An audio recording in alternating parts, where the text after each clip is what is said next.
¿Te acuerdas de esta serie? Ed y Eddie. La serie es un misterio. Muchas cosas se quedan en duda y otras cosas son verdaderamente un enigma, como la falta de adultos, las misteriosas hermanas crueles, la actitud de los personajes, etc.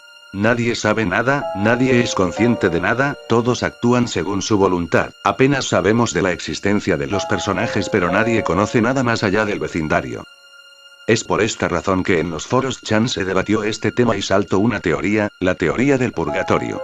Según la teoría original, se dice que todos los personajes están muertos.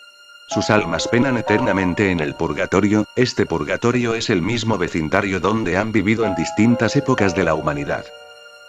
No hemos estado aquí por siempre. Pero el vecindario sí. Incluso antes de que existiera en la Tierra, este ya existía aquí. Para aquellos que perdieron la vida en estos terrenos malditos, aquellos que murieron mucho antes de que su vida real empezara de verdad, aquellos que nunca quisieron crecer. Venimos de diferentes tiempos, y vivimos diferentes vidas, pero solo algo es verdad para nosotros.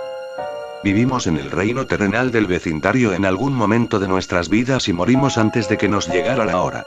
No recordamos mucho de nuestras vidas en el vecindario desde que el último miembro del grupo vino, y no recordaremos este momento cuando venga el próximo, pero esto es lo que sabemos. Rolf fue el primero que llegó aquí. A diferencia de nosotros, nació en tierras lejanas, e incluso en el más allá no ha olvidado su vida en el viejo mundo. Vivía en el vecindario antes de que lo construyeran. El hijo de un pastor, él y el resto de su familia vinieron a iniciar una granja en estas tierras que pronto se convertirían en el lugar en el que todos residiríamos eventualmente. Murió en 1903. Mientras atendía a los animales de su familia, el toro escapó de su corral y al intentar detener a la bestia, Rolf fue pisoteado hasta morir. Por eso, incluso si trajo a muchos animales con su espíritu, eligió no traer el ganado. Honji fue siempre un niño solitario. De hecho, Rolf se volvió su primer amigo humano cuando vino al vecindario tras morir. Sus padres se mudaron a los terrenos que habían sido la antigua granja de la familia de Rolf.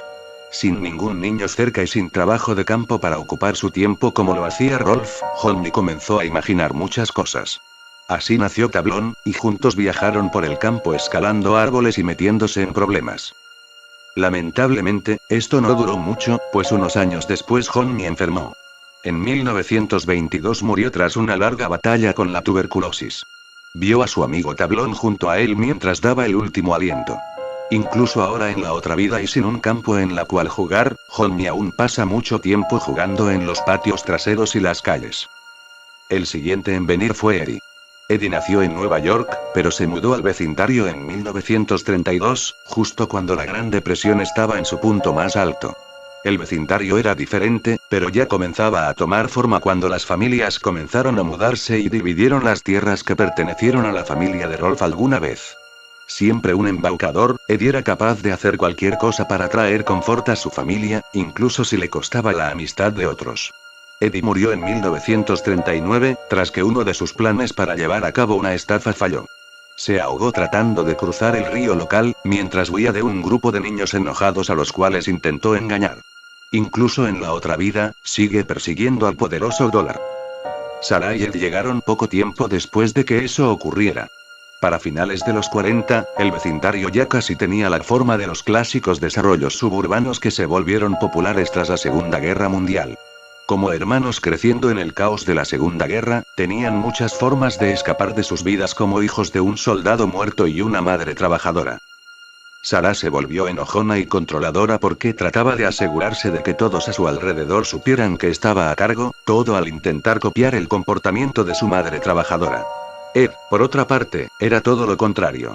Simplemente se apagó enteramente, de hecho, se aisló de todo el mundo y todas las cosas enteramente, convirtiéndose en lo que parecía ser un completo idiota.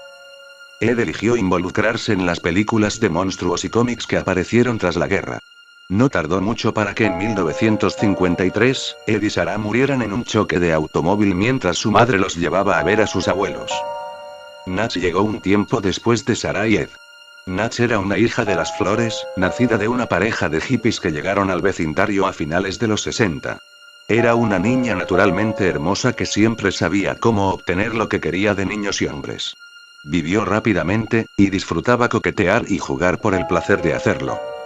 Murió de la forma más horrible que cualquier otro niño del vecindario. En el verano del 79, un asesino serial que escapó de un asilo local, entró a su casa en la oscuridad de la noche. La violó y la mató junto al resto de su familia. El trauma de estos eventos la llevó a apagar su mundo de forma similar a Ed, y por eso en la otra vida parece no tener padres. Esto le da mucho tiempo para salir y divertirse tanto como quiera. No tardó mucho para que Ed, también conocido como Double D, se uniera al resto del vecindario. Era el hijo de dos profesionistas sumamente controladores en la era de la codicia, que a pesar de su constante ausencia, dominaron su vida. Gracias a esto, Ed se convirtió en un intelectual, así como una figura tímida y débil. Siempre curioso, amaba experimentar en cuanto encontraba tiempo libre entre la escuela y las constantes labores que sus padres le imponían. Esto llevó a su muerte. En 1986, una fuga de gas combinada con un mechero Bunsen de uno de sus experimentos lo voló a él y a su casa en pedazos. Siendo tímido y servicial entre tantas aventuras, Ed continuó siguiendo las órdenes de sus padres mucho después de morir. Kevin fue el siguiente en unirse al grupo. Nació el día que Ed murió y es en muchas formas, su opuesto. Kevin venía de un hogar disfuncional y desarrolló una personalidad cruel. En vida, era el chico cínico y furioso que abusaba de otros niños. Su abusivo padre nunca le prestó atención en la vida, y acabó de hecho, con ella. En una furia ebria, su padre lo molió a golpes tras que Kevin intentó confrontarlo. Murió en su camino al hospital en el invierno de 1999. Su padre pasó el resto de la vida en prisión. En el más allá, Kevin cambió todo al grado opuesto. Con un padre distante que lo llenaría de regalos, aunque sigue siendo malhumorado y cruel. Jimmy fue el último en llegar. Murió en el 2000, no mucho después de mudarse a la casa en que el padre de Kevin vivía. Tenía leucemia desde que apenas aprendió a caminar. Así, siempre fue enfermizo y jamás logró acercarse a otros niños gracias a sus padres sobreprotectores. Vivió sus días en un pequeño cuarto, completamente aislado al mundo exterior. Por un tiempo vivió agonizando, pero finalmente sucumbió ante su eterna enfermedad. Las hermanas crueles son diferentes del resto de los habitantes. Nunca existieron en la Tierra. De hecho, son hijas de demonios no muy distintas a las súcubos de la mitología humana. Parecen poseer habilidades imposibles, como la capacidad de aparecer instantáneamente en cualquier lugar. Fueron enviadas del infierno para atormentar a las almas torturadas del vecindario. Sorprendentemente, sienten atracción hacia los Eds. Probablemente porque son el grupo más débil de todo el vecindario.